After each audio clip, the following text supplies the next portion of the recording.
أعوذ بالله من الشيطان الرجيم بسم الله الرحمن الرحيم يا ربي بالمصطفى بلغ مقاصدنا واغفر لنا ما مضى يا واسع الكرم اللهم صل على سيدنا محمد وعلى آل سيدنا Muhammad. Dicoba berbagai macam nu susah disugihkeun, anu pinter anu bodoh dipinterkeun, nu lain kiai dikiaikeun. Coba ta ieulah wa rafa'a ba'dakum fawqa ba'din darajat liyabluwakum fima atakum. Istiqomah henteu manehanana. Ketika istiqomah ngaji bae, keur susah ngaji, kesenang ngaji bae, kemudian nyana teh keur pakir ngaji, sore ngaji bae. Jeung jelema kitu-kitu bae istiqomah. Berarti ieu mantep ieu dicobana ku Gusti Allah. Toat-toat bae. Dah keur teu boga mah pikiran zakat aing, barang engget-engget ya. Ibadah kitu ngaran aya ta dunia. Ya zakat, barang sugih jasa poho zakat. Poho zakat. Iya belu aku. Masyaallah. Mentak fluktuatif ku Gusti Allah teh naik turun. Kadang orang diberi susah, kadang sugih. Ikut perhatikan ku Allah dicoba susah sia kos kitu ibadah, sugih sia kos kitu ibadah, kos kumaha coba yuk. Nah, kuari sehat, keur sehat siap pohara jasa keur gering coba kumaha, keur sehat kumaha, keur gering kumaha, keur ai keur sehat tilok Allah-Allahan, ai keur gering Allah-Allahan. Urang teh pan aya dua malaikat disebutna malaikat hafadzah. Dikatuhu aya dikenca aya ke asal magrib, asar. Nu iya naik ke turun jang nu penting disip sarua malaikat ke disip sip 2 nya dege sarua.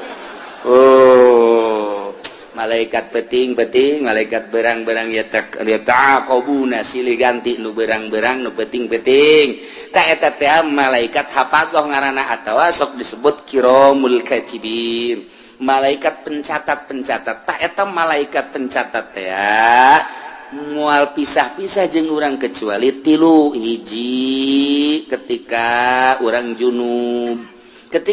junub malaikat hafadzah atau kiramul katibin ngajauhan urang sebab kaambeuna hangru awak urang mun urang junub. Mantak urang lamun hayang dibarengan sanajan urang kitu junub wudu urang gak masalah. Tuduh abeh malaikat tetap aya di urang. Nomor kedua ketika goit, ketika orang ngising malaikat embungeun cekeuna aing membungkan tempat bau-bau kos gitu malaikat lain parantira tuh aing mah embung nya nungguan di tukang di luar ke lamun urang geus beres ngising nak karak. Nomor katilu ketika urang jima jeung pamajikan. Ketika orang jima jeung pamajikan nyana mundur sebab nyana membungeun kos kitu. Embung aing mah kos kitu mah urusan sia teh kos kitu mah. Wah, beres tah eta malaikat bungeun. Nah, disalian eta terus bae jeung urang naon bae dicatet. Ta ieu mentak istahyu cek Kangjeng Nabi. Sing isin maraneh kabeh ka malaikat nu aya digigireun maneh. Geus urang jaga lantaran nyana selalu nyatet ka urang sing isin. Ulah sok sataranjang sebab jana embungeun ngabarengan urang sataranjang. Lamun aya jelema make carana pokek sakieu eta malaikat ngajauhan embungeun. Bung jakeun aing maneuleun-euleun kos kitu tah teu hayang montak ulah rapi. Tuh kan. Ya wala taksibu kullu nafsin illa 'alaiha. Jadi jelema anu ngalaksanakeun dosa kembali na kanyana keneh. Nyana musyrik yang nyana kafir yang nyana munafik yang nyana maksiat yang nyana. Wala taziru wizra ukhra wala taziru waziratun wizra ukhra wala taziru mual bisa nanggung nafsun awak-awakan waziratun anu berdosa wizra ukhra kana dosa nu sejen boro-boro nanggung nu batur pugununya naga setengah eugeg dosanya dosa urang teu bisa dosa urang ditanggung kunyana boro-boro dosa atuh cangkilang di urang ge kuari urang dek ke Mekah rebo urang babawaan tas gede geus puguh di kabin kemudian atuh tas letik aya 2 kemudian tas paspor di dia hiji bebelian segala kapal segala naon boh rebo sakumaha tas balik di Vietnam balik di Mekah tah itu babawaan nu katuhu aya nu kenca aya nu digantungkeun di dieu aya boro-boro endek ngabantuan nu sejen puguh nu nyana ge teu kabawa tak ieu keur carita babawaan di dunia teu bisa atawa aya jelema manggul ini sakintal nu urang sakintal deui pangmanggulkeun deuk kumaha manggulna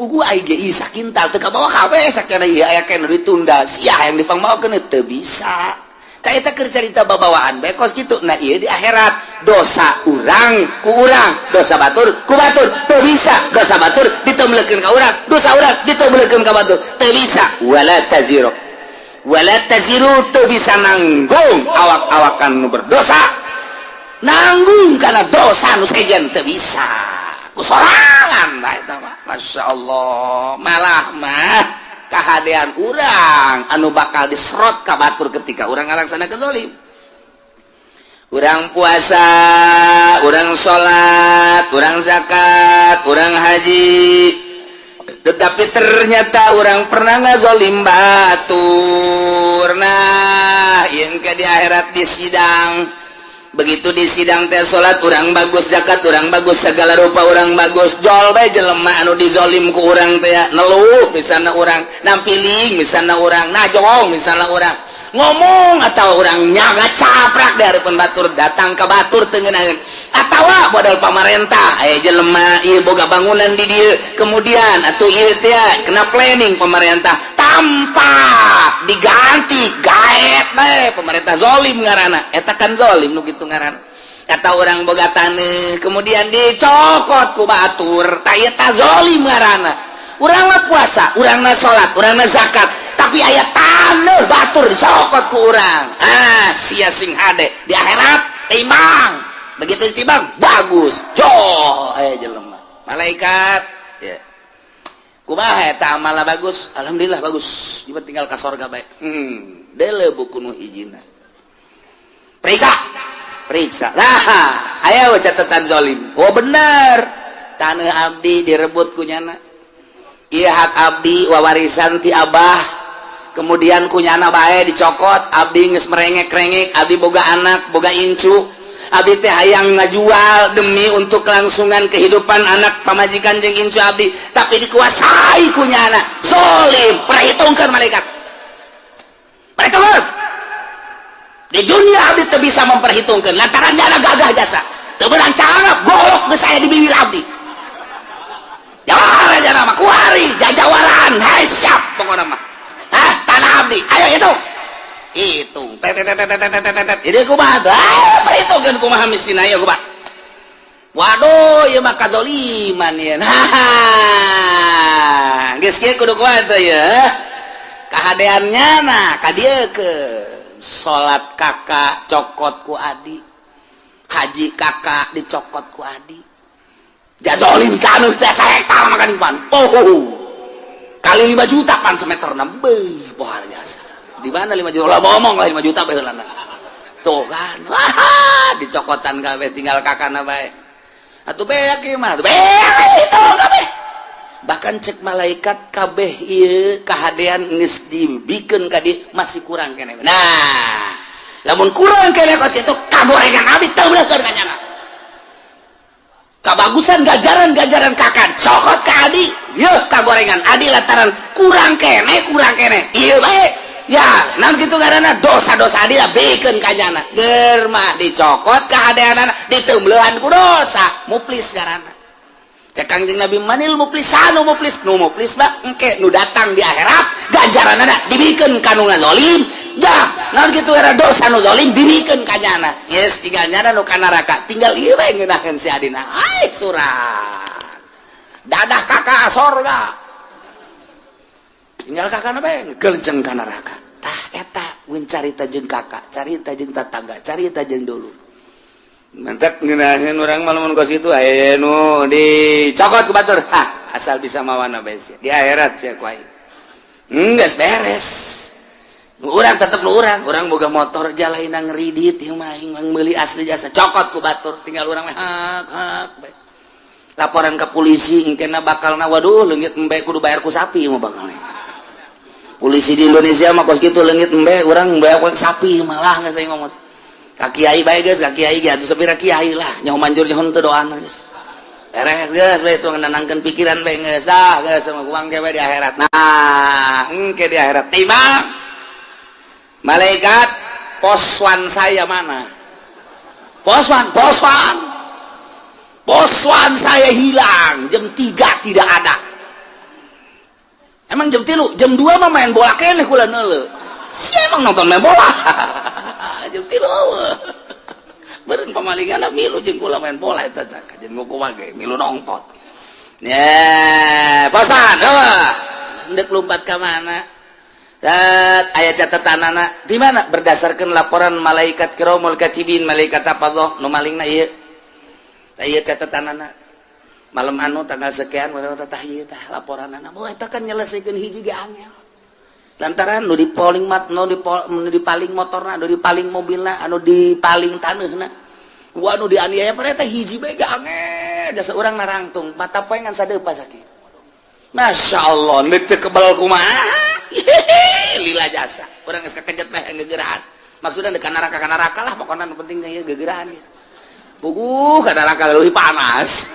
tah eta ayo geura tilet hiji jelema bae ge pohara jasa nah ieu mane maling motor yang geus teu bisa ngahelak deui jauh sungut mah teu ngomong nu ngomong leungeun al yauma nakhtimu ala afahim wa tukallimuna aydihim wa tashhadu arjuluhum bima kanu sibun leungeun ngomong saya yang bawa kunci T-nya ngomong tah ieu curug saya yang motrek aduh geus deui aku cak suku kula nu leumpakna aduh aja cak babaturan kula nu ngadorongna atuh geus ieu mah teu ngomong lamun sungut ngomong moal anggeus-anggeus rame atuh jeung malaikat disalah-salahkeun malaikat mentak dikunci subut plak beres teu ngomong al yauma nakhtimu ala afwahihim wa tukallimuna aydihim nu ngomong leungeun arjuhum suku wabeh bima kanu yaksibun naon nu kunyana dipigawe ngomong kabeh ya Allah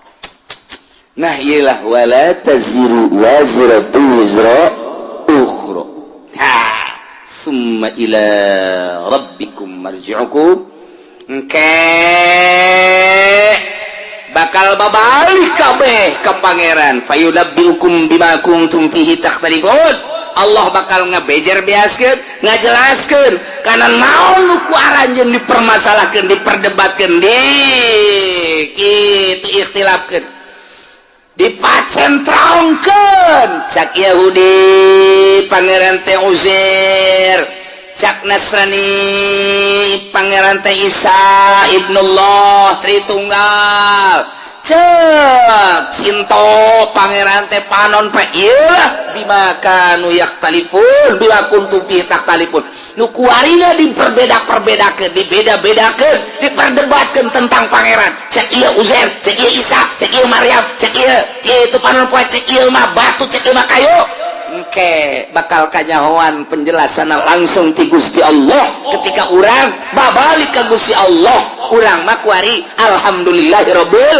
alamin nyana pas ini tentang pangeran di hadapan Allah engke urang ditanya sia teh pas ini kunaon urang seri bae tidak ada yang perlu dipasinikeun apa itu pas ini cak malaikat ya pas ini ada bus ini ada pas ini saya tenang-tenang aja kula macak malaikat kon teu pasti henteu kula mah aslina kula mah marji'ukum fayunabbiukum bima kuntum fihi takhtalifun abdi mah memang geus ka Allah tuh nu pasini mah anu mangeranan ka Uzair ibnullah nu mangeranan ka Isa ruhullah nu mangeranan ka Maryam anak Allah anak awin ta Allah anu mangeranan ka panon poe anu mangeranan ka batu ka kayu ka makhluk tah eta anu bakal dibejakeun ku Gusti Allah nu dipasinikeun salah eta teh nu asli mah Allahu akbar Allah alladzi khalaqas samawati wal abdi mangeranan ka Allah. Oh tenang urang mata kurang neuleuh nu pasini engke di akhirat teh urang mah tenang we kalem aja mana si Rudin ke mah tenang amat tenang kolot tenang dek naon tuh dipasinikeun itu batur keur pasini ulah menungguan lawang sorga dibuka wah aki-aki sombong sih aja tuh kuari mah sombong ge wayahna cek senang kuari mah sombong ge cek jadi misi mah aki-aki anu sok ai jumahna isuk-isuk teh gawe si maki gawe naon teh mah ka Allah pangeran Allah kuari nu bogana Allah anu ngetaratur ke segala rupa Allah ye sagedeung deui ieu mah deuk bawa ka sorga ku Allah aduh aing henteu hanjaka teu kosia we ki ye kuari si hanjaka baheula masih aing hayang ngabonceng Gusti teh dibawa pan kuari kakara kerasa Gusti ya engke mah bakal yang jadi aki-aki anu nurut teh anu jumana isuk bae jumana 11:30 tapi 11:30 ge lumayan kene sih endog-endog bae meunang wa huwa alladzi ja'alakum khalaifal ardi wa rafa'a ba'dakum fawqa ba'din darajat wa huwa aitadimma wa huwa rabbu kulli syai Allah teh anu mangeranan kana seluruh perkara tambah deui wa huwa Allah teh anu allazi ja'alakum ngajadikeun karanjeun kabeh khalaifal ardi khalifah di muka bumi pemimpin di muka bumi raja di muka bumi nang Allah kade urang mangan sakadar ngalaksanakeun doang kuari urang moal kebel deui bakal ngalaksanakeun pemilihan khalifah tenang Allah geus aya catatanana ti Gusti Allah mentak bahasana ge ka Kangjeng Nabi Daud ya Daud inna ja'alnakum khalifah hei Daud kaulah ngajadikeun ka anjeun teh sebagai khalifah pemimpin dunia pemimpin negara jadi sarua alladzi ja'alakum khalaifal ard Allah teh nu ngajadikeun khalifah nu mantak tergantung kumaha Allah bae negara nek dikacrutkeun nek dicilakakeun Allah mimpin ka eta negara nyadiakeun pemimpinna anu zalim Allah dek gabereskeun eta negara statistikna misalna penataanana dan lain sebagainya Allah mempersiapkan jelema anu jujur bagus anu pas jadi pemimpin jadi geus dipersiapkeun ku Allah ulah tinggal ngalaksanakeun bae seperti orang pemilihan Banten kiai kurang kumaha haram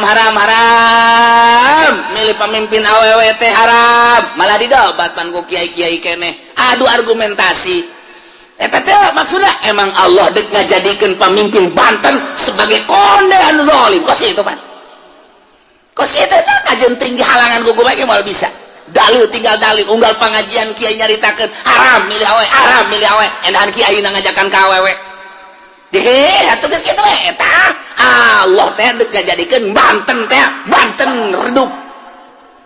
redup ngaranna eta lain Banten bersinar Banten redup kuari mah lain redup deui gua ledeg jadi mah kuari mah Banten gludug geus lah geus redup deui wah beh kuari mah ngararingkuk tuh tinggal kipu deui be empot-empotana aing kapanggil tamual tenang pun moal pun kalem ae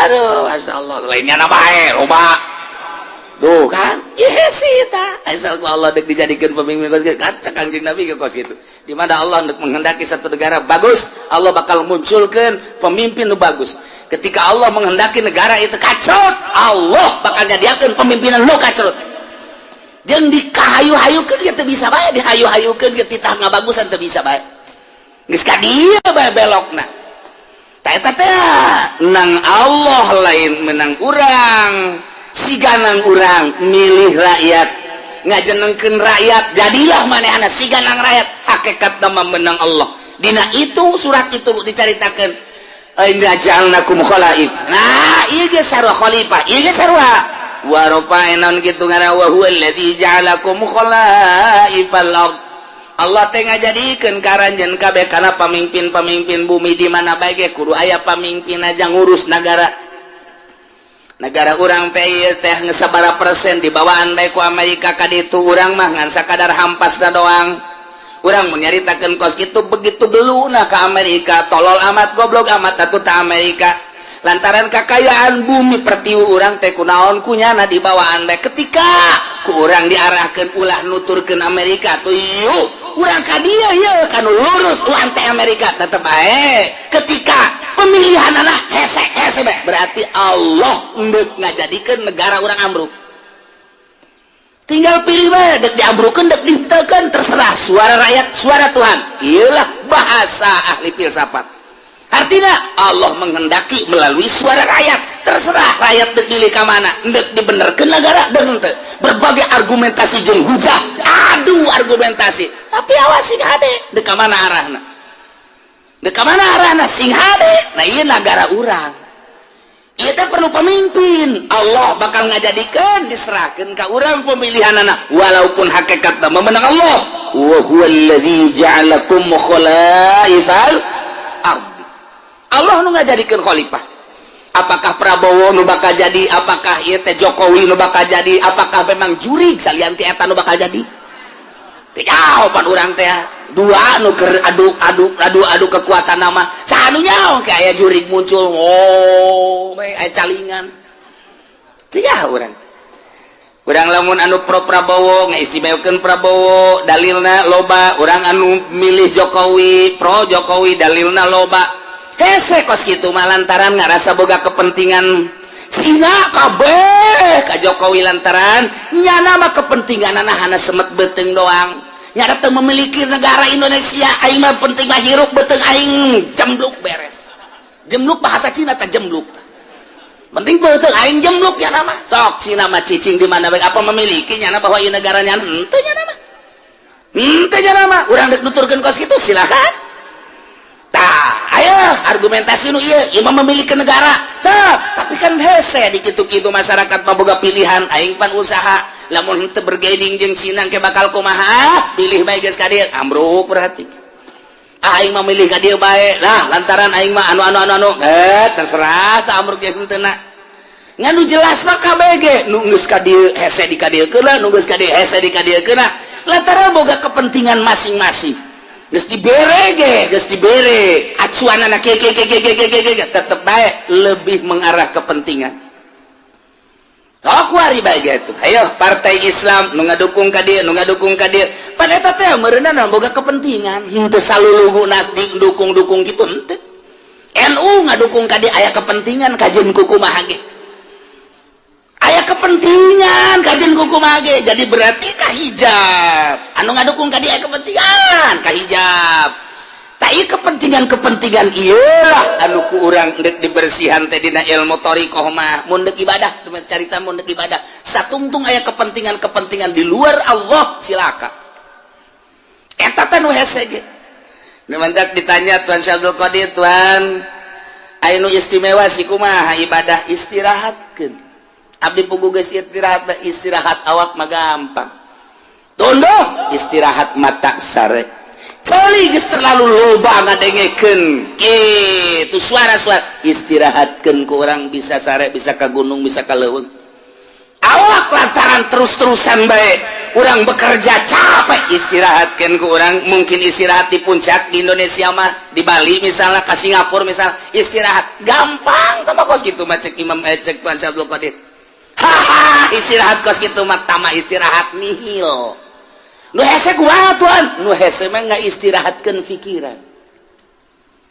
pikiran diistirahatkeun tina gejolak dunia nu tadina dunia bergejolak dina pikiran urang tina sapeda hayang motor tina motor hayang mobil ge hayang sababaraha macam istirahatkeun geura kos kitu teh buka tunda di dieu indah ge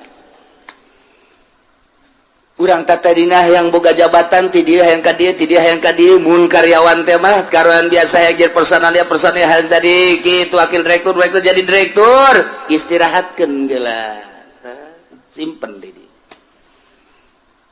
segala rupa istirahatkeun urusan duniawi istirahatkeun ka Allah keun hiji kumaha carana tuan carana gampang nuku urang diangan-angan nuku urang dipikir-pikir soal dunia eta teh fana rusak bakal ditinggalkeun urang bakal ninggalkeun dah imak nyana ninggalkeun urang ti heula wa imak urang ninggalkeun ti heula nu jelas mah kabeh ge rusak disebutna fana masa sih urang ngudag-ngudag nu rusak nu bakal ditinggalkeun maningat ge urang ngudag-ngudag anu bako pikiran orang kanu maha bako Allah subhanahu wa ta'ala awalun bilam tidak wa akhirun bilam tiasok lempengkeun geura ka Gusti Allah angan-angan piceun timpen di dina tah istirahat eta nu hese mah istirahat mata mah reup hees istirahat ceuli mah gampang malah istirahat mata mah bari ngaji ge loba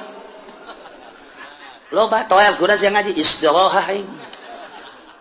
tah mah kitu mah istirahat mata istirahat ceuli istirahat awak gampang cek Tuan Syekh Abdul Qadir nu hese istirahat angan-angan jeung pikiran lamun eta geus bisa diistirahatkeun tek ketika ayana naon aing keur istirahat di kos kitu ayalah tawaran jabatan teu aing keur istirahat aya tawaran awewe teu jore tapi aya ke harapannya eta tolol teu goblok istirahat setengah-setengah tahu istirahat Masya Allah kurang lamun geus bisa ngaistirahatkeun kos kitu mata hate ka Allah akhrij hubad dunya min qalbika fa inni la ajma'u hubbi wa hubad dunya fi qalbin wahid kaluarkeun geura hubud dunya dina hate lantaran cek Gusti Allah aing moal ngahijikeun hubud dunya jeung hubbu ka aing di hiji hate kaluarkeun nu mantap diibaratkeun ieu teh awak teh okos kitu naon ngaranna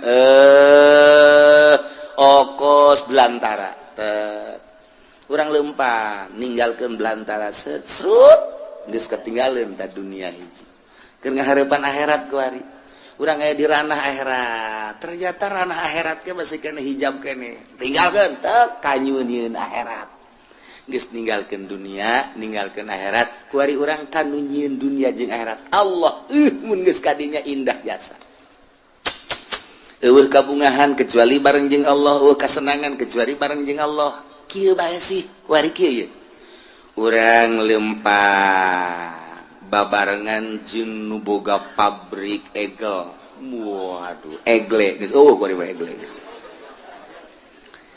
urang babarengan jeung nu boga di pasir teh pabrik naon garang-garana Gajah Tunggal urang ka Jakarta ka Bandung bareng merasa bangga sebab naon ieu nu di sisi urang teh nu boga Gajah Tunggal deuk ka restoran mana tinggal deuk ka hotel mana tinggal reup deuk hiburan nu mana tinggal daek sebab nyanalah nu sugih menanggulangi urang aya satu kebanggaan nu hayang bangga woi pohara jasa atau urang babarengan jeung nu boga lipo dunia san urang bae kabeh ngontrak aing doang pohara jasa eta keur carita dunia bae urang nu hobi jabatan gila jabatan bareng urang jeung bupati satu kebanggaan kiai nu babarengan jeung bupati teh ngarokona ge geus lain kitu wah eta jenama overdosis eta overload eta aduh kabeh kadeulean ku batur aing kiai keur bareng jeung bupati bangga jasa naek nyana jeung menteri dua ngarokon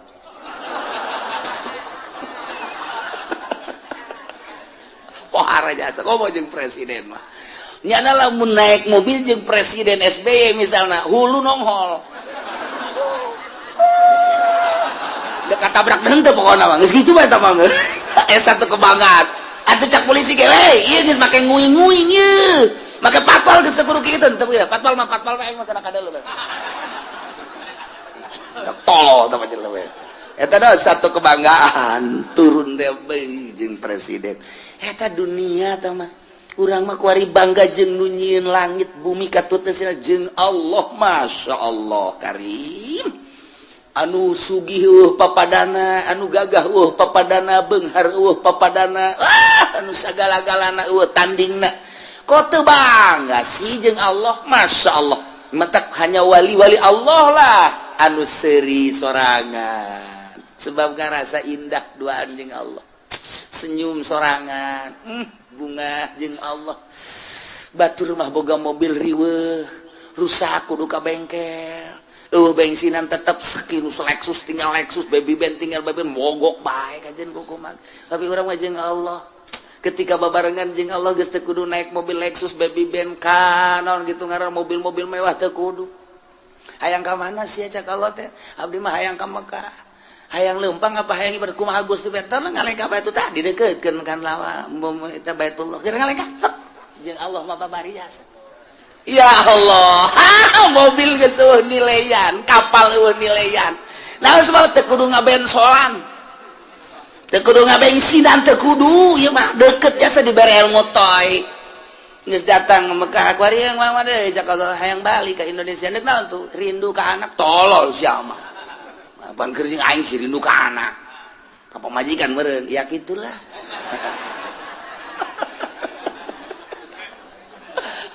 Dek jalan mana tuh cek Allah teh seakan-akan gitu. Dek jalan luhur cara manuk, dek jalan handap sapatala cara Syekh Mansur atawa dek jalan biasa bae darat. Nyangakeun we kumaha Gusti bae ajar darat batu. Perem deuketkeun mobil teh. Leka tek datang. Perlu mobil geus henteu. Kapal teu perlu. Perluna jeung Allah bae lamun geus urang deket jeung Allah teh tah lelengkahan. Dek ka mana bae ge masyaallah karim. Ini tah mah gilir ge geus kudu make mobil. Gilir kana kolot kana ngora. Aduh mantep jasa geus. Cek nu kolot isi juri tah lain. Lain bagian di aing aya di aing ge kana teh. Cek nu ngora kitu keneh. Ieu mah jurig beureun kajen kukumaha ge. Janyana mah kadang aya kadang eueuh. Wah, maka jangan kuku mah kayak ayam mbah jambrongan nih macam mana? Ayo deket dengan Allah mengenai jas. Masya Allah karim. Namun Tuhan Abdul Qadir buka jeng muridna ayat 40 di itu ayat itu ayat itu ayat itu ayat. Bisa kos gitu teh? Yip. Gusti bahasa galak-galana. Ya Allah, tinggal orang kan deketkeun Allah. Deket dengan Allah micenan dunia tah. Nah, mata cek tadi ge istirahat mata gampang, istirahat ceuli gampang, istirahat awak mudah. Nihil tama kos kitu mah. Istirahat angan-angan jeung pikiran nu lain ka Allah istirahatkeun. Mun eta geus bisa mantep. Mantep, orang dakwah ka Gusti Allah. Ngajak melalui Al-Qur'an hadis. Ketika aya nu mawakeun proposal, tidak, saya sedang istirahat. Mabur sia ka ditu. Leutik. Istirahat ke aya nu mere mobil ti gubernur aya ieu mobil hadiah ti gubernur kok mere hadiah lantaran nyana geus ngarasa kadukung jeung kadoakeun aing istirahat tina pemberian ti pamarentah bawa ka ditu Gusti teu aya aing istirahatkeun pinu kitu karak pol ka Gusti Allah gimbir jelema okos jelema tapi lain okos lain jelema tapi jelema sebenarnya saha sih nyananya eta istirahat di dokes gitu. Talamun urang geus bisa ka istirahat berutan Tuhan Abdul Qadir istirahat angan-angan, istirahat pemikiran selain Allah, karak cekas ujianna. Eueuhna naon. Nah, balikan deui Allah ta allazi ja'alakum khalaifal ard. Anu ngajadikeun karanjeun kabeh di muka bumi sebagai khalifah, penggede, pemimpin raja-raja. Khalifu badukum ba'don fiha ngagantian nu geus digantian aya ngagantian man badau berarti mimpinnya na. Sebagian kana sebagian deui warafa ba'dakum fawqa ba'din darajat jeung Gusti Allah teh anu ngangkat ke sebagian aranjeun fawqa ba'din di luhureun sebagian deui darajatin kana harta diangkat ku Gusti Allah teh darajat dan nu ieu diangkat nu ieu diturunkeun nu ieu diangkat nu ieu diturunkeun deui nu mantap ku Gusti Allah teh dibere darajat aya jelema nu dibere kasep, aya jelema nu dibere jore, aya jelema dibere sugih, aya jelema dibere fakir, aya jelema dibere mulya, aya jelema dibere rendah, aya jelema dibere pinter, jelema dibere bodoh, aya jelema dibere kuat, nu hiji deui dibere lemah. Ieu kabeh lain berarti nandakeun lemahna Allah. Justru Allah merekos kitu teh horenganan liyabluwakum fima atakum, maksudna Allah mere darajat sebahagian kana sebahagian deui teh ieu teh liyabluwakum maksudna dek dicoba fima atakum nu dibikeun ku Gusti Allah ka anjeunna di dieu maksiat apa tuh Zaid tadi nama susah. Agar susah mana terus dagang make boronjong masih kene aktif ngaji, aktif sholat, bahkan jeung roatib-roatibna penting bada maghribna masih kene tadarus lantaran teu sibuk ku urusan dunia. Bada isana ge aya pengajian di mushola jana masih kene milu, terus balik ka imah nyana istirahat penting sempat kene tahajud, bahkan bari wiridan sholawat jeung sajabana. Eta teh hirup sederhana bagus cik Gusti Allah nyanangan sakadar ka pasar balik deui ka pasar balik deui kuari banyana teh dibere ku Gusti Allah cik kuaring ciadek dibere coba berubah apa henteu warisanana warisan ti kolotna teh kajual nyana boga kuari duit 500 juta nyin ruko rumah dan kontrakan salah tuh ya geus kitu bae pokona mah toko aya, rumah aya dan lain sebagainya ngarokok nu tadina kalau kuari gudang garam sarua jeung PNS gudang garam ge ganti Samsu kurang mantep lisong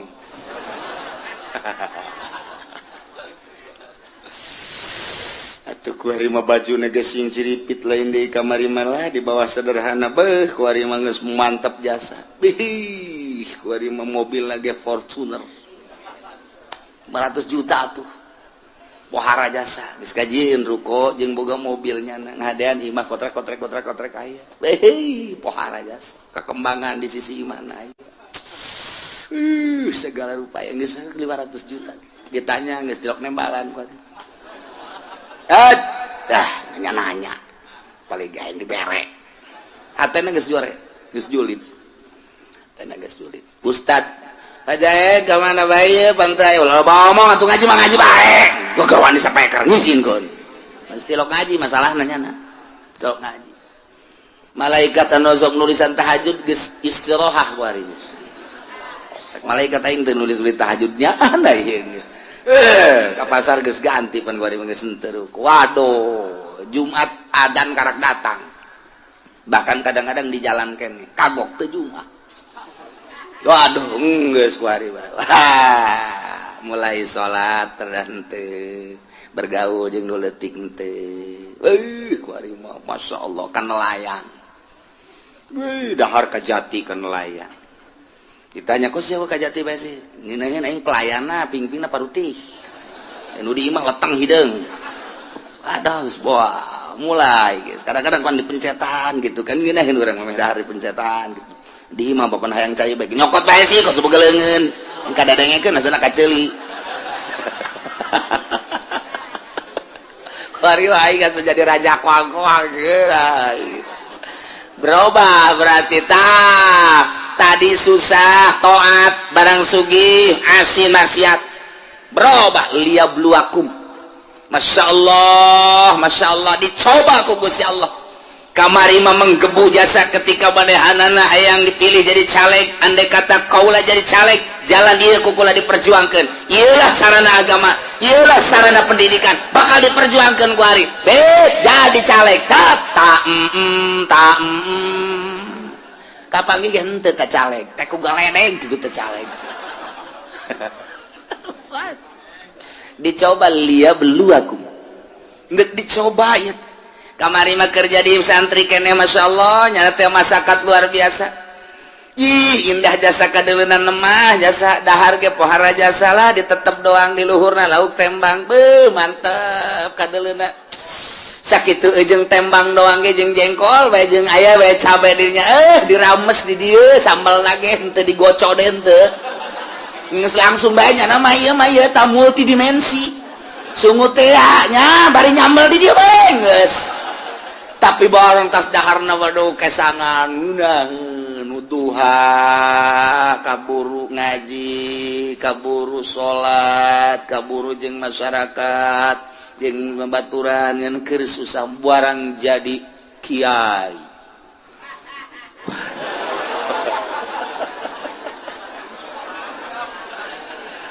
teu wauh jeung nu leutik masyaallah mun ngariung teu diberkatan marah aduh ieu jadi kiai mundar kudu loba bae deungeunna dan lain sebagainya wacak Allah ditambahan predikat kiai kok jadi kos kieu jadi takabur endahan iring-iringan jeung camat jeung bupati teu puguh nu diperjuangkeunana iring-iringan nu kos karait oh liab lu aku dicoba berbagai macam nu susah disugihkeun anu pinter anu bodoh dipinterkeun nu lain kiai dikiaikeun coba ta ieulah wa rafa'a ba'dakum fawqa ba'din darajat liyabluwakum fima atakum istiqomah henteu manehanana ketika istiqomah ngaji bae keur susah ngaji kesenang ngaji bae kemudian nyana teh keur pakir ngaji sore ngaji bae jeung jelema kitu-kitu bae istiqomah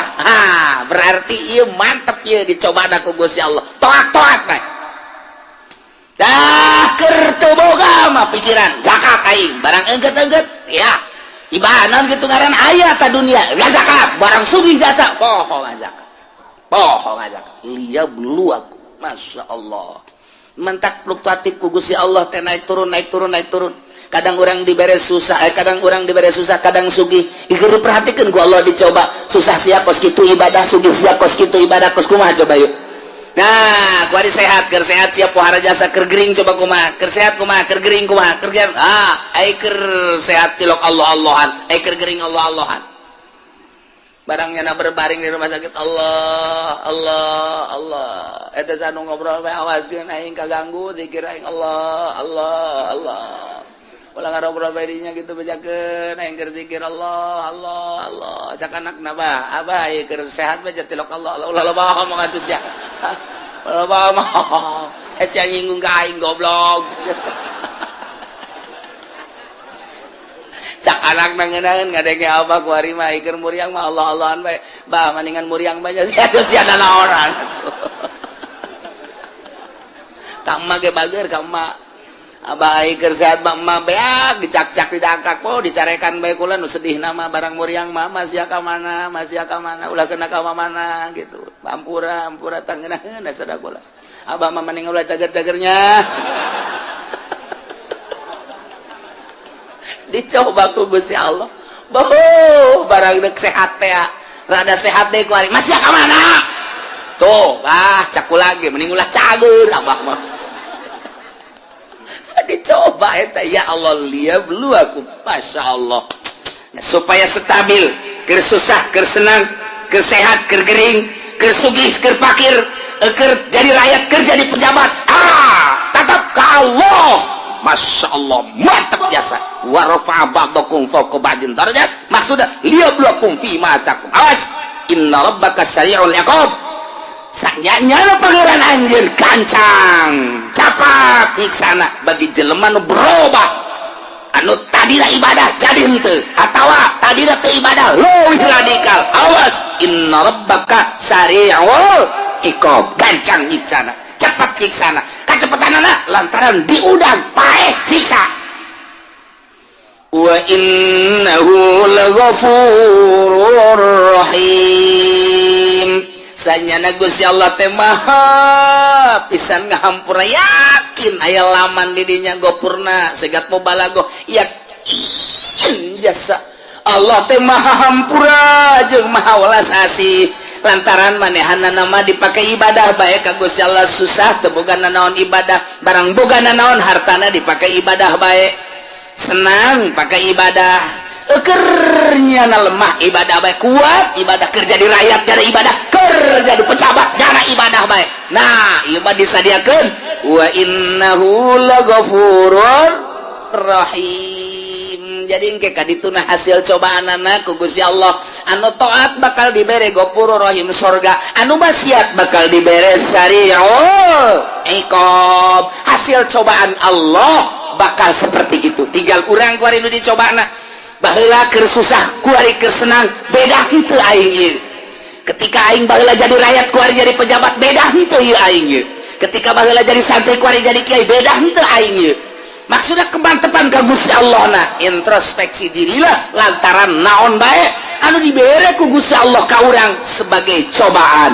Yeuh lamun tamat cobaanana urang teh kitu nurut ke Gusti Allah taat bakal dibere ghafurur rahim. Lamun maksiat bakal diberena sari'ul iqab. Mudah-mudahan urang kabehan dibere sadar bentak mata hati urang diistirahatkeun pikiran-pikiran urang tina duniawi, dimantepkeun keyakinan urang ka Gusti Allah sehingga urang ibadah mantep istiqomah ka Gusti Allah sehingga orang menang ridho Allah subhanahu wa ta'ala. Sakumaha kamari bahwa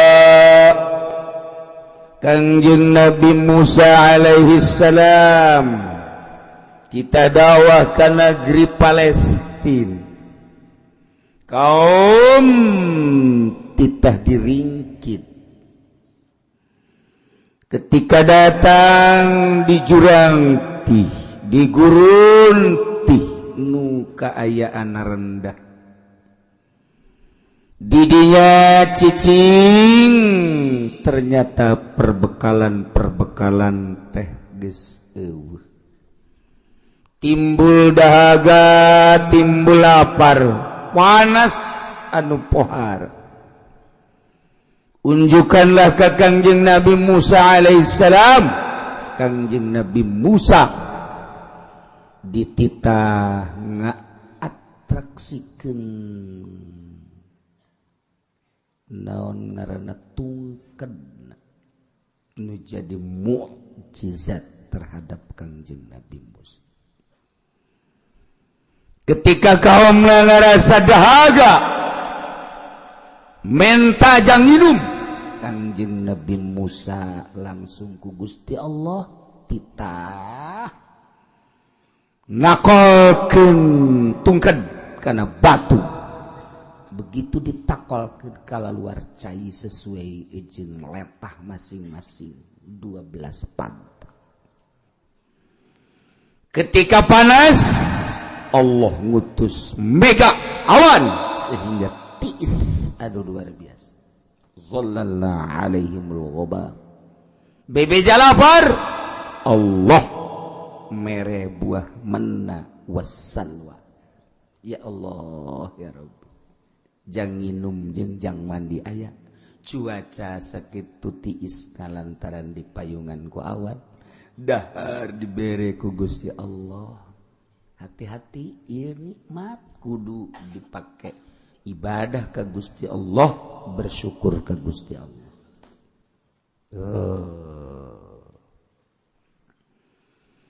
Kangjeng Nabi Musa ku Gusti Allah kita berangkat beserta kaum. Ka mana? Ariha. Ayeuna Jericho. Tinggal sababaraha kilometer deket. Titih Yordania. Berangkat terus ngaler perbatasan antara Yordan jeung Israel. Lengkah ka ditu terus bakal datang ka Ariha Baitul Maqdis nampak. Masya Allah. Cek Gusti Allah Musa, berangkatlah maneh beserta kaum ka Ariha ka Jericho. Cuman make syarat nomor kahiji kudu maca istighfar ulah eureun-eureun. ngarasa diri loba dosa minta hampura ka Gusti Allah tina seluruh dosa-dosa baik nu gede maupun leutik penta ka Gusti Allah hampura hiji. Nomor kedua maneh asup ka negeri Jericho dengan tunduk abeh katingali kos jelema nu bener-bener berdosa yakni kadeuleu kos jelema anu DPDP tawadu.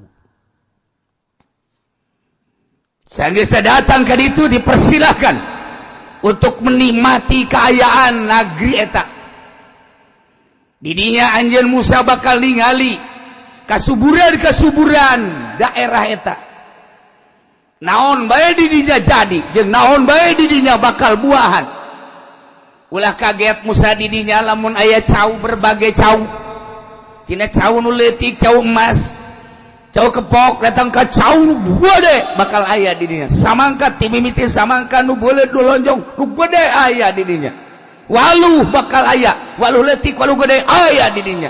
Paria ti mimiti paria buleud datang ka paria panjang, datang ka nusok di batuan panjang, paria koral. Aya kabeh di dieu. Cabe keriting, cabe panjang, cabe beureum hejo kabeh aya. Bawang ti mimiti bawang kitu Tegal. Nyawan ka Tegal. Brebes didinya jeung endog-endogna aya. Woi, datang ke bawang kitu Indian bulede aya kabeh. Wortel cara di Cipanas Bandung Parahyangan araya kabeh kadinya. Wah, sagala rupa aya. Ulah kaget Musa begitu datang kadinya, silahkan nikmati halal.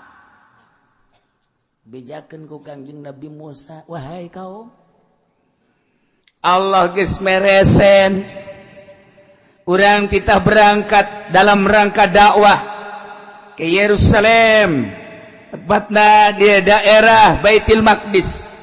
Nuku urang titah disinggahi adalah Ariha Jericho. Didinya tempat anu subur segala rupaya. Cai singkolocor palawija anu sakitu luar biasa lobana. Kulantaran cai singkolocor bakal loba cai di harandap anu ngendek anu lempang. Eta nu ngaran lauk ambalaya pasti asal aya cai, aya lauk, ada air, ada ikan. Ada gula, ada semua. Ada wanita, ada laki-laki. Aya nu bener, aya nu teu bener. Wah, ngarembet. Aya. Siap. Cuman syarat hiji asupda kudu tunduk.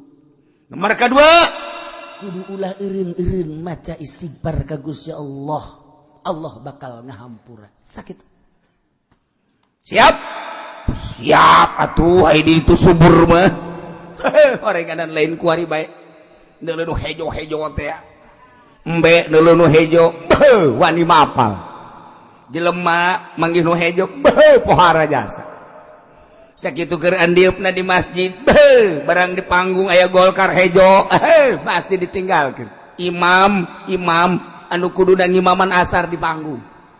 Eta garana neuleuh nu hejo lemok. Eta nu hejo eta kos karena itu. Ih, pohara. Nah, siap masyarakat teh berangkat. Begitu titah istighfar henteu poho nya teh salantaran dibere nikmat anu pohara. Awan terus niungan cai singkolocor ditih geus sakitu poharana dahareun loba teu pernah kalaparan, teu pernah kapanasan, teu pernah kadahagaan. Malah Kangjeng Nabi Musa nyaritakeun di ditu mah leuwih subur nu pohara, nu kadeuleu teh hanya kalazatan nu babalik nangan ka awak doang. An aya istighfar mah qalbu poho ka Gusti Allah. Masya Allah. Nu mantap kajadian ieu dilestarikeun. Wadkur ingat anjeun Muhammad.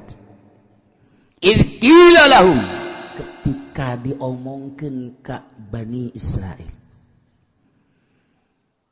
Kanjeng Nabi Musa sebagai pemimpinna. Bejakeun Musa. Uskunu hadhil qaryah. Caricing maraneh kabeh di kampung, yakni Baitul Muqaddas. Datang ka dinya lantaran subur wa kulu minha. Silakan. Dalahar halal naon bae nu aya. Haitsu syitum di mana bae maneh kersa, maneh hayang, maneh henteu, mangga bae.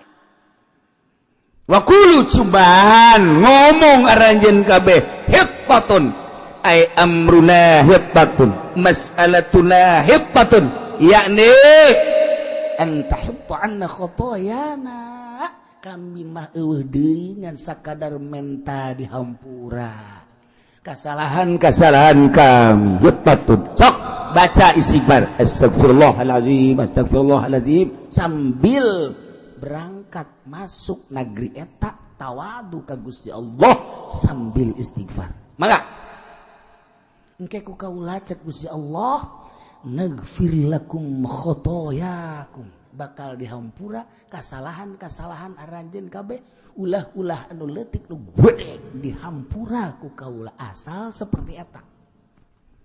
Lamun geus dihampura maneh aya dina ihsan bagus. Ihsan makin loba makin istimewa, makin loba makin bagus, makin loba makin bagus. Kayak ku kaula ditambah-tambah sanazidul muhsinin. Bakal ditambahan ku kaula kebagusan-kebagusan. Sok laksanakeun.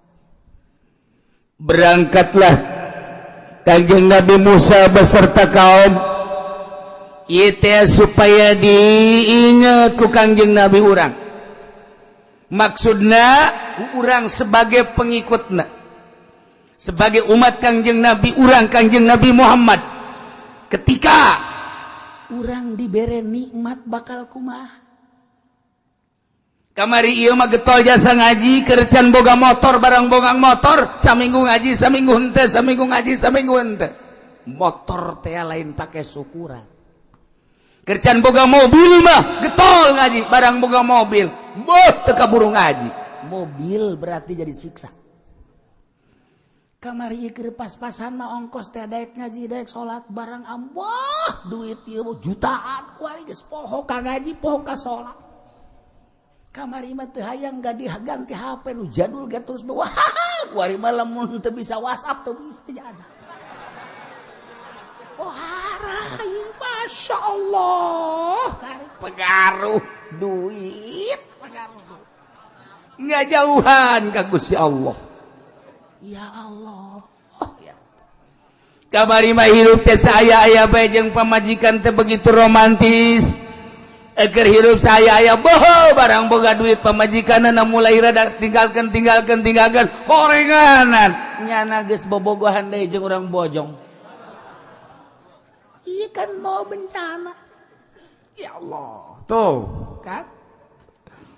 Luman takwal kurraling anjan Muhammad ingat anjan Muhammad izqila lahum waktuna diucapkan ka Bani Israil uskunu hadhil qaryah sok garasup cara ricing maraneh di kampung ari hayana Baitul Muqaddas kaayaan kampung nu sakitu suburna bubuahan tatanen jeung sajabana wa kulu min haitsu syitum sok geura dalahar ku aranjeun kabeh di mana bae anjeun hayang wa qulu hitatun jeung ucapan anjeun ulah eureun-eureun hitatun yakni minta dihampura tina sakabeh dosa wa dukhulul bab asup maneh kana lawang kampung begitu memasuki sujada dongkok naghfir lakum kaula bakal ngahampura cek Gusti Allah lakum ka aranjeun kabeh khotoyakum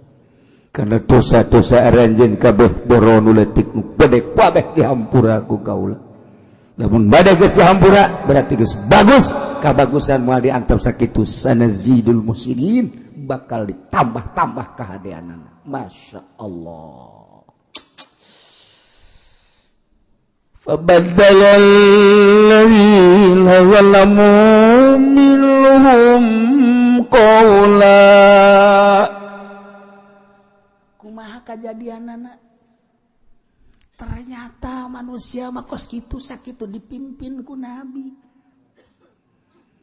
Pabaddala allazina zalam ngagantikeun jelema-jelema nu zalim di golongan-golongan Bani Israil qaulan kana ucapan ghairal ladzi qila lahum nu teu dititah kamaranehana dititah nama ngucapkeun teh hittatun teh sarua jeung menta hampura menta dibicen dosa hittatun titah ngomong eta begitu asup ka negeri ariha bari kayaan dongko bari ngomong hittatun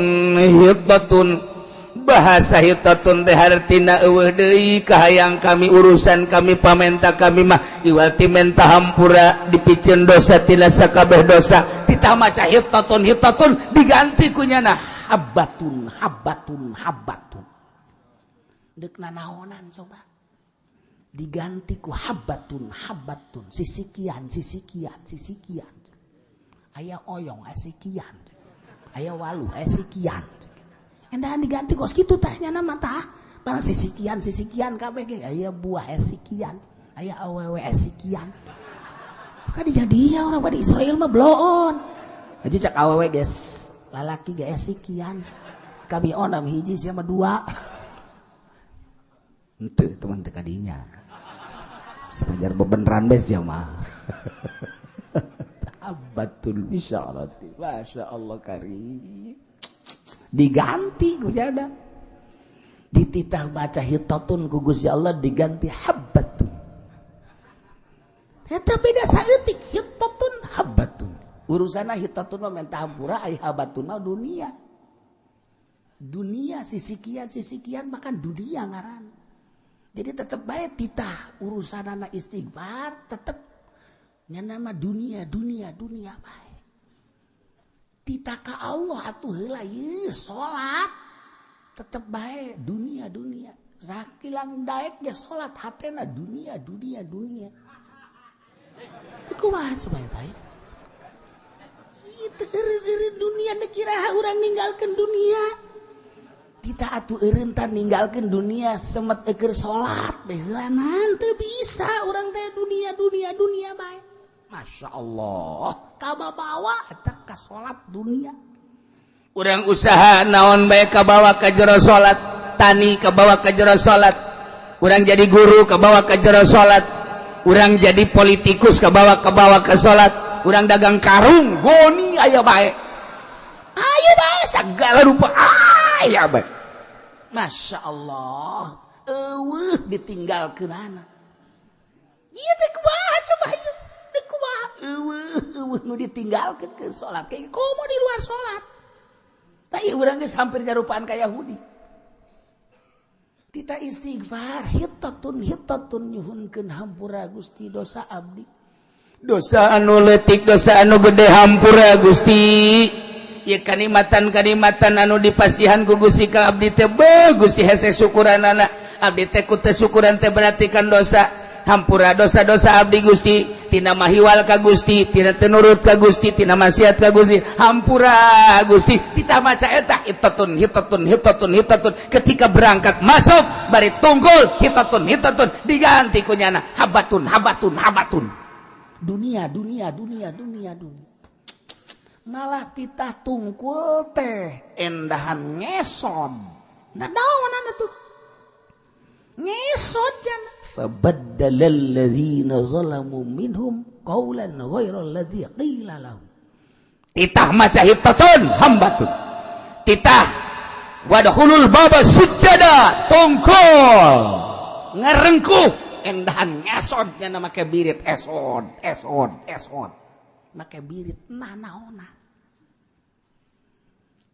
cak Kanjeng Nabi Musa dulur ulah habatun hittatun nomor kaduana tungkul kita ongkos anu ruku lah kos turuku gitu dongko ulah ngesot ulah tetep kabi mandek habatun bari ngesot habatun Kanjeng Nabi Musa geus gideg bae wararese amat sih kau barang datang ka ditu teh atuh asup da geges teu mentah hampura asup da geges teu DP-DP nu di dieu teh kemewahan dunia kaayaan kasuburan boh ningkat pikiran teh lamun kamari mangan sakitu ditih boh ieu mah luar biasa geus dibejaan ku Kangjeng Nabi Musa segala rupa aya palawija mimiti buah-buahan araraya kemudian kitu sayur mayur araraya jeung sajabana araraya anu dibayangkeun ku nyana kasuburan nu babalikna jang ka awak doang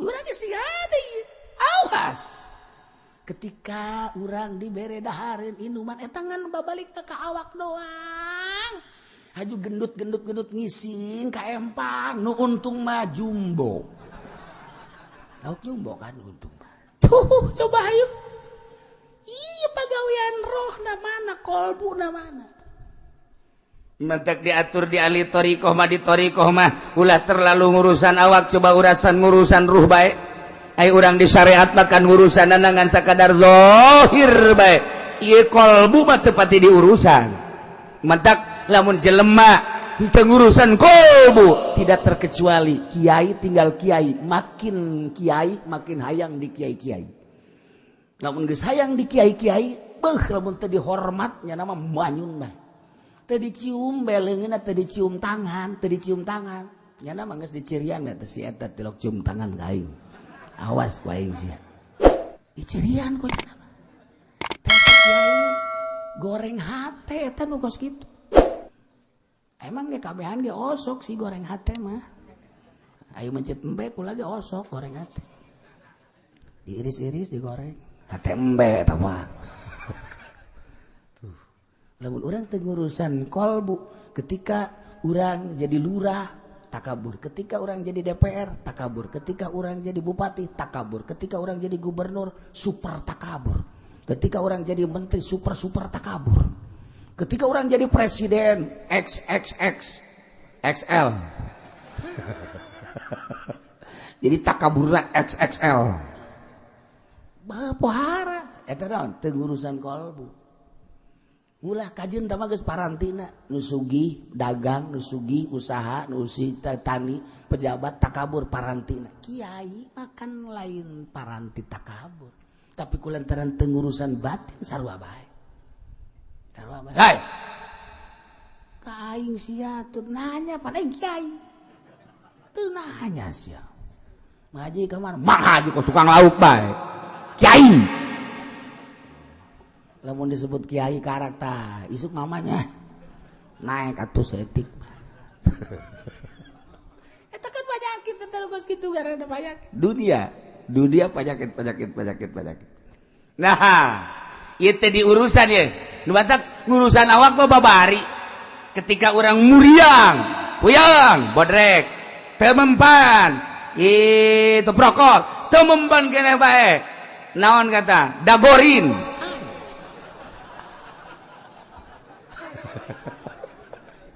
leng-lengannya nangis bisa kan orang geus beres masih kena kan ka mantri can mampu kan orang ke dokter can mampu kena opnam orang di opnam dokter ieu kurang hebat rumah sakit pindah orang ka Cipto Cipto kurang hebat Singapura Singapura masih kena kurang kena bae Jerman ya Allah eta urang urusan awak mah berani kos gitu ketika penyakitan awak kurang teh hasud kunaon teu pernah dibawa ke dokter coba sekali-sekali orang datang ke Ustaz Insani siapa nama saya Pendi iya keluhannya apa saya hasud Pak hasud iya Pak penyakit batin saya Pak katanya kata Kiai Uci suruh ke dokter jadi saya ke dokter sini wah ini mah harus dibawa ke Grogol nih ya lagi itu jemput ke pengurus-pengurusan dirinya sus rantai bawa sini ada nama Pendi nih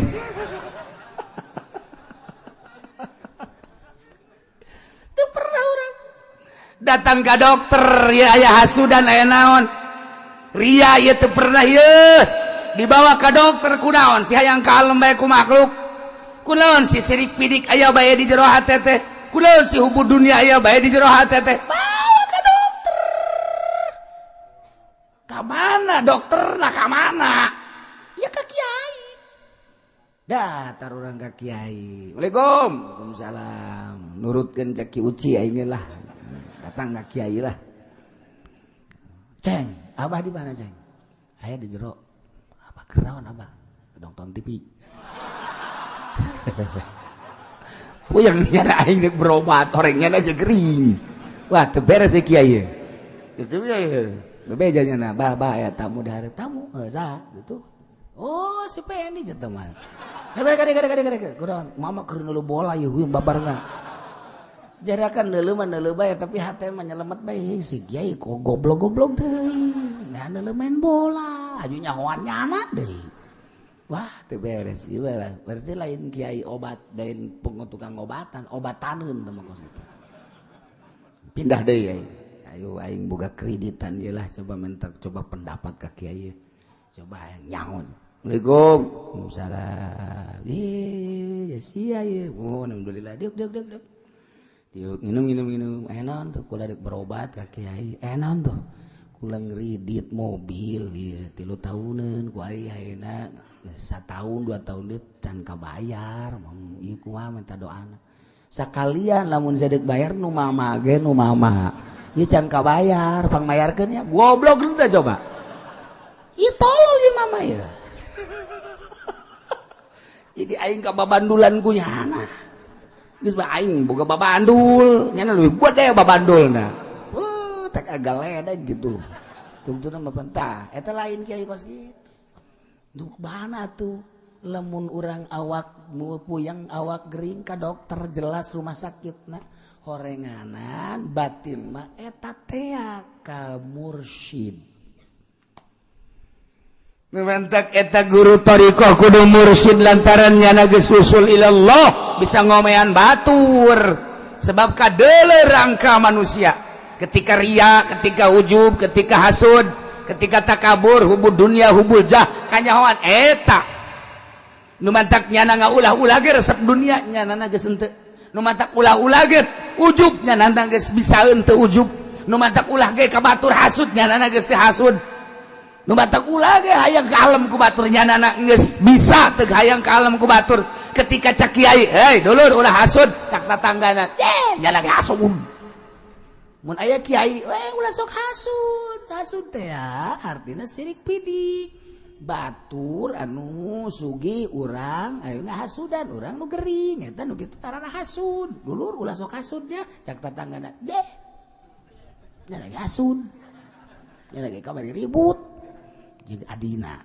ada ribut kamari tuh mal bisa tapi guru mursyid nu mantak bisa ngobatan ketika aya pasien nyana mena geus teu aya nanaonan di jero hatena hiji be Allah eta kan nah ieu kan Kangjeng Nabi Musa nabi rasul boga mujizat dakwah dibawa kaumna ka negeri Ariha ketika berangkat titih ke Ariha maka persyaratan cek Gusti Allah hiji syarat teh kulo hittatun awas kudu maca hittatun ya le minta hampura ka Gusti Allah 2 wadkhulul bab asup kalawana sujada tongkol mendek nomor katilu dipersilakan ke Gusti datang ka ditu wa kulu minha haitsu syi'tum geus datang ka ditu silakan anu dihayalkeun hanya dunia habbatun bisyaratin ngesod lempangna leuwih teuing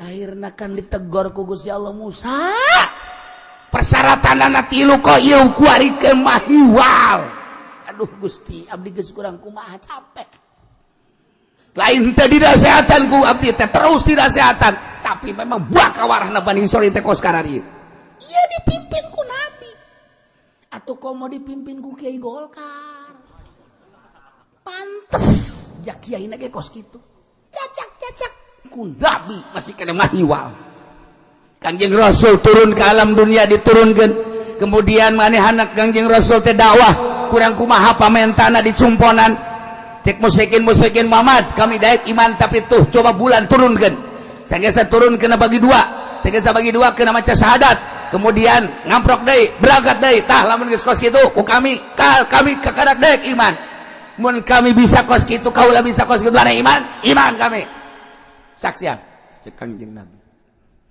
Muhammad praktekeun cek Gusti Allah Jibril datang tongtonku musyrikin langsung bulan titah diawean ku Kangjeng Nabi kadi bulan turun set belah dua lah nu hiji asup kadi terus keluar deui maca dua kalimat syahadat asyhadu an la ilaha illallah asyhadu anna muhammadar rasulullah berangkat deui keluar kumaha iman maneh teu ka kaula bahwa qala rasul pohara sihir maneh Muhammad weh budak kawari sihirna pohara jasa hijab makos kitu ketika henteu dibere hidayah mukjizat pajar sihir karomah pajar sihir pajar karomah dibalikeun tah dipimpin ku Kangjeng Nabi bege kos itu teh komo urang nu mata urang we geus sakadar sakula mah mata sakadar nyampekeun dulur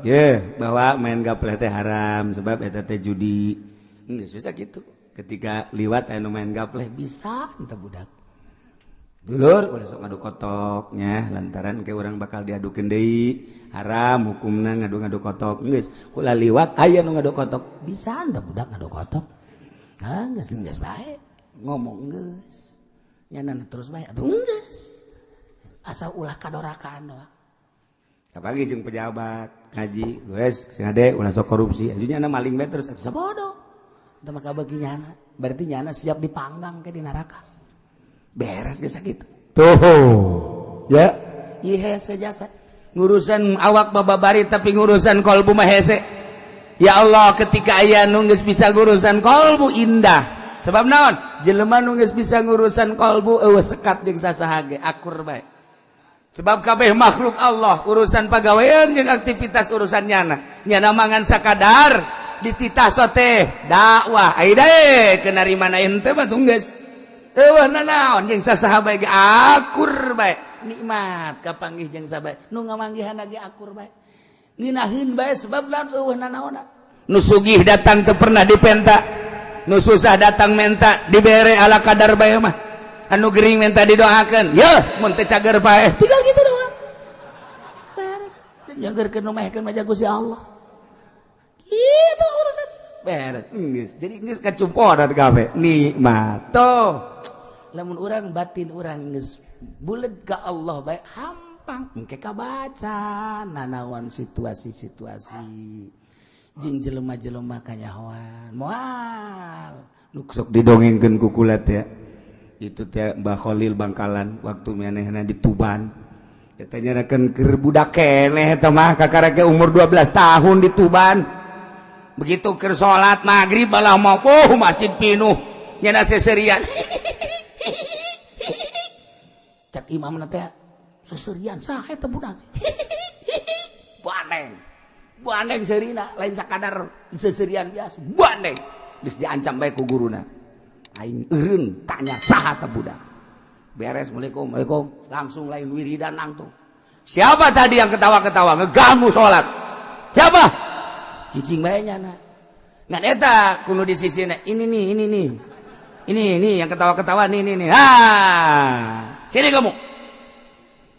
kamu kalau sholat jangan ketawa-ketawa ini kan tempat sholat lagi ibadah kepada Allah jangan ngeganggu jadi kalau ngeganggu itu satu kamu batal sholatnya kedua ngeganggu udah berapa kamu itu dosanya jangan lain kali jangan ya awas kamu kenapa kamu ketawa-ketawa saya ngelihat Mbak Kiai katanya di sininya ada nasi. Iya, ada nasi baku lagi digitu-gituin tuh katanya terus mau makan. Saya kenapa makanya saya ketawa tuh masa Kiai sih di hatinya ada nasinya. Emang Kiai keur endek ngimamanana lapar. Haju Kiai teh boga pikiran aing mah moal wakadar sebab tas magrib dek ngariung. Tolol teh Kiai. Pan eta sarua jeung si eta. Kitu kan pikiranna.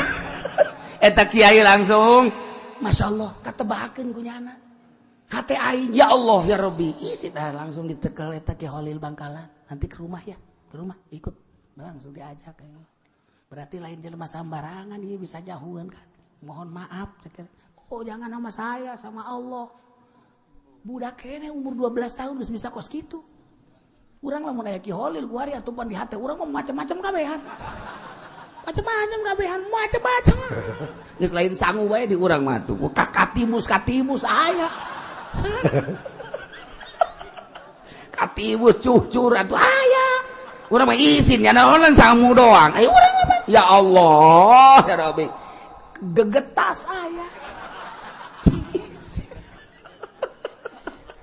urang eta kajahoan ku ahli Allah mah kajahoan moal ya Ahmad anu embung ngamamun ka Imam Ghazali teh ya sehingga Imam Ghazali pan kaget mah bebeja ka mana kunaon kula ku batur mah dikiaikeun ayo ari kula mah pan adik kula anak emak eta teh mah mun ka kula panggil coba mak panggil Ahmad batur ngamakmung ka kakak sia teh pan kiai gede batur ngahormat sia teh rek ngamakmung kunaon henteu kunaon sih mak ngamakmung mah tuh moal mah emang kunaon gitu getihan atena getihan oh najis pandai getih mah masa kula ngamakmum kanu aya najisan panggil deui ka sore mah geus gali adi sia ku mah geus ditanya aja kunaon cenah mak cenah najis sebab hate sia teh getihan atuh embung nya ngamakmum kanu aya getihan jan najis masyaallah ma ampura kula keur ijtihad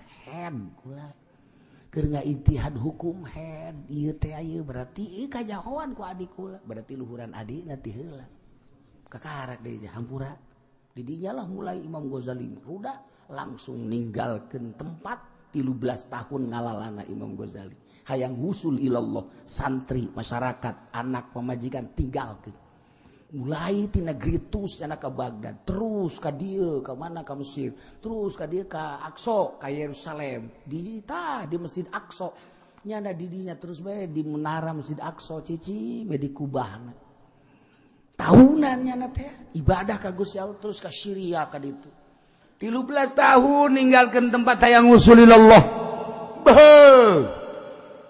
Imam Ghazali teh lain sambarangan 13 tahun geus usul geus bener-bener jeung Allah kakarak ku Allah titah balik deui nya ka negeri Tus di Iran kakarak deui nya ngajar pohara jasa kamari kula jadi kiai lain kiai ketika kula lain encan jadi ahli Allah kiai kula lalagaan hayang dihormat bae hayang dibere bae hayang diagung-agung bae ternyata horeganan kiai nu kos kitu kiai neraka jahanam Imam Ghazali sebab nyana nu ngarasakeun ketika jelema geus jadi wali Allah cek Imam Ghazali geus hayang nanaon embung dikiaikeun teh ieu mah panbol marilah kita dengarkan tausiah yang akan disampaikan oleh Kiai Haji Fudhali DRS-nya DRS mandi ditegor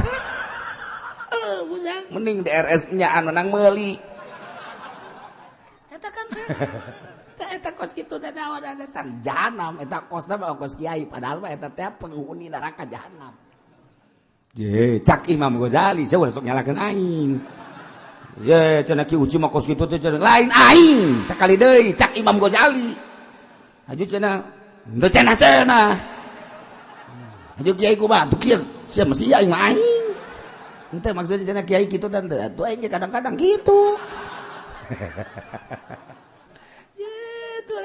Imam Ghazali ayo nyampaikan emang di lembur teh sok nyampaikan saralah Ki Uci mah ngaharamkeun anu Ki Uci mah neraka jahanam lain aing Imam Ghazali si anak nu salah tuh kan cek Imam Ghazali ieu cenah tulah disampaikan endek bae aing mah nyampaikan endek bae mah sabodo teuing wasia bae eta mah manya ya ceramah make DPR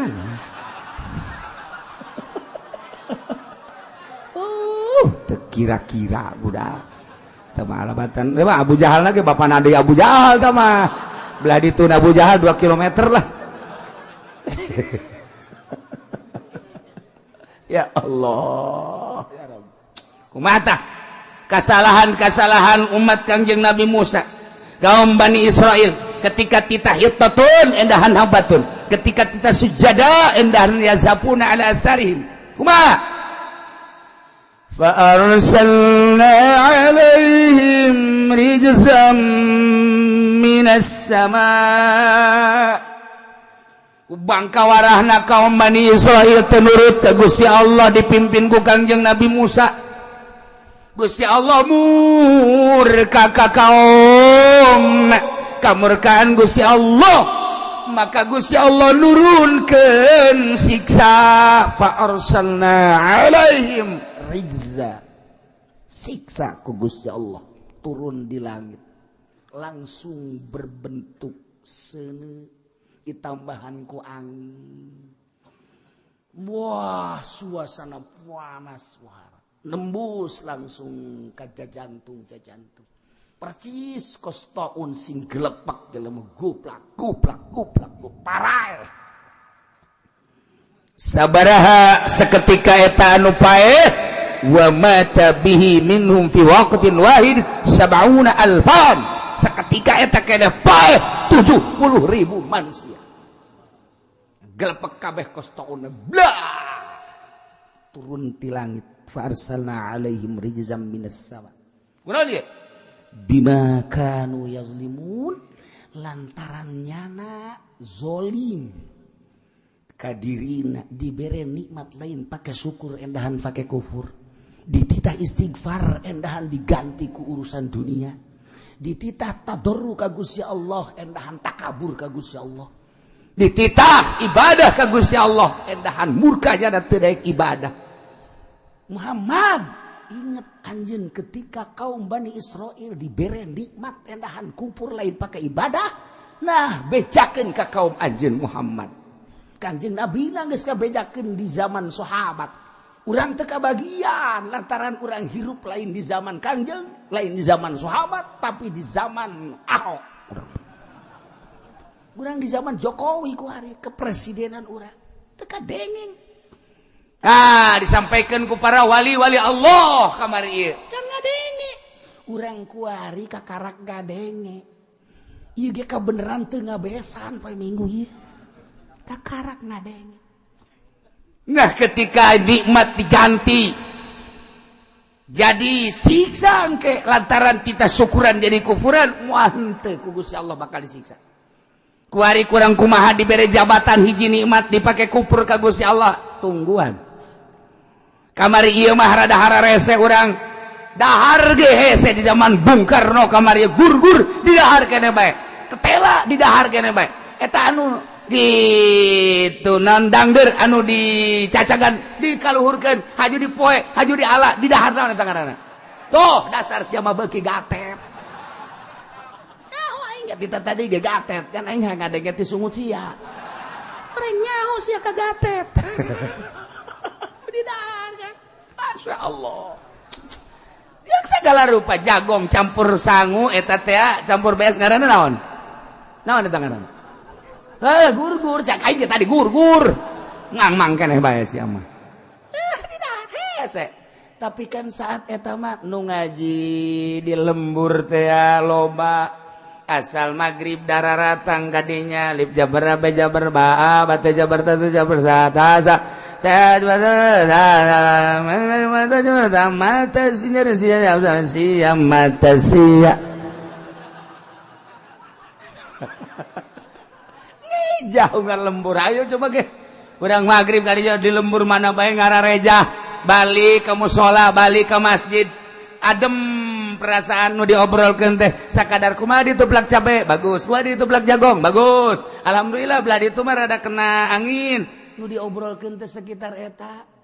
Masya Allah ketika derep bebarengan urang derep asal geus ditita mah burong kabeh sawah anu kizaid tapi anu derep kabehan kebersamaan luar biasa menang 2 poe eta teh ngetem tah heucakna teh heucak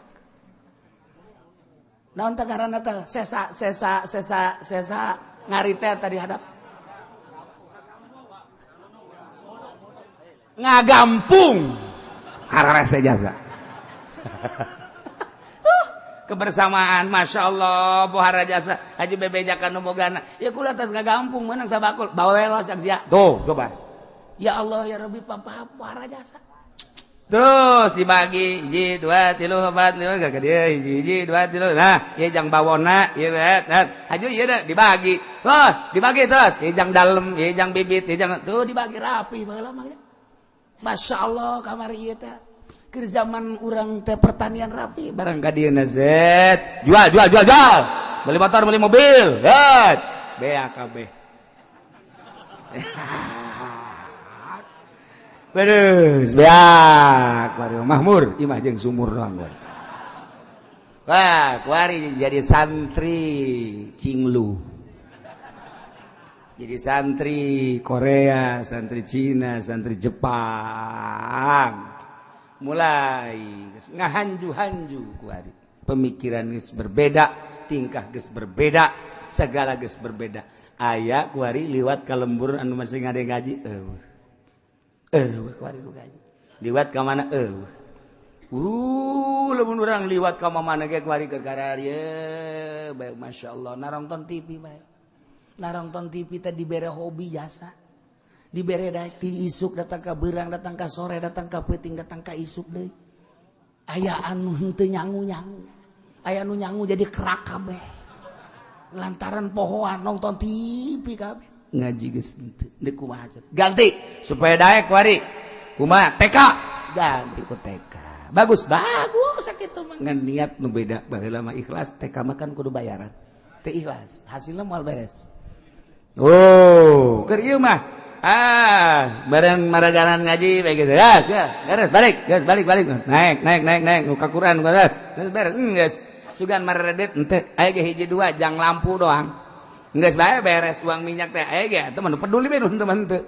Mun boga murid 100 nu peduli 5. Anu 90 ya Allah ya Rabbi. Atuh henteu bae. Tapi kan manfaat bersama maca Quran, biasa nanti. Kuari TK bagus ngan aya bloon mana bloon orok di pagahan manasik biasa orok lebay kalau melebay dikira ka makahan Aisyah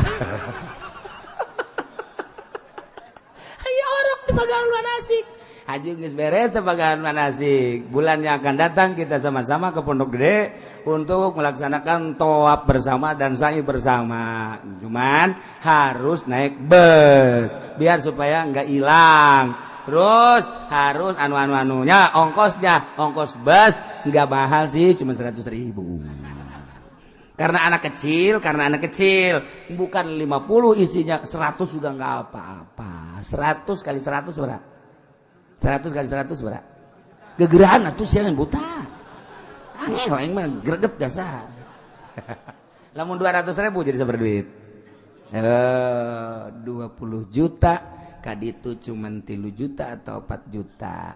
Geus anu silemna sabaraha juta. Ieu mah keur carita doang. Carita eta keur kakarakos kitu dan lain-lain sebagainan. Henteu jore palinter ngan mangpaat mah. Sakitu doang.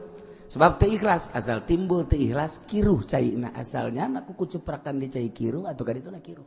Mun kurang-kurang dilempeng-lempengkeun mah bahaya. Mantak masuk bae ka TK kadina lempengkeun deui ku urang. Ceng sia geus TK sing adanya kudu ikhlas gitu ya. Urutan abah eta ikhlas teh lain tah. Tas nganasehatan anak aja urutan abah eta ge sarua. Abah mah cenah teh ikhlas. Ada udak di balik batu. Cak anak bisa anta anak. Tuh ya iya. Mantak disiksa ke Gusti Allah fa arsalna alaihim rizam minas sama'i bima kanu yazlibun. Parae bet. Kumaha kalanjutanana setelah paeh was'alhum wallahu a'lam bissawab. Allahumma salli wa sallim ala sayyidina Muhammadin fil awwalin wal akhirin wa barik wa sallim wa radiyallahu ta'ala an sadatina ashabi sayyidina Rasulillah ajma'in Alhamdulillahi rabbil alamin hamdan yuwafi ni'amahu wa yukafi'u mazidah ya rabbana lakal hamdu kama yanbaghi li jalali wajhikal karim wa 'azimi sultanik. Allahumma shalli salatan tunajjina biha min jami'il ahwali wal afat wa taqdi lana biha jami'al hajat wa tutahhiruna biha min jami'is sayyiat tarfa'una biha 'indaka 'ala darajat wa tuballighuna biha aqsal ghayat min jami'il khairati fil hayati wa ba'dal mamat.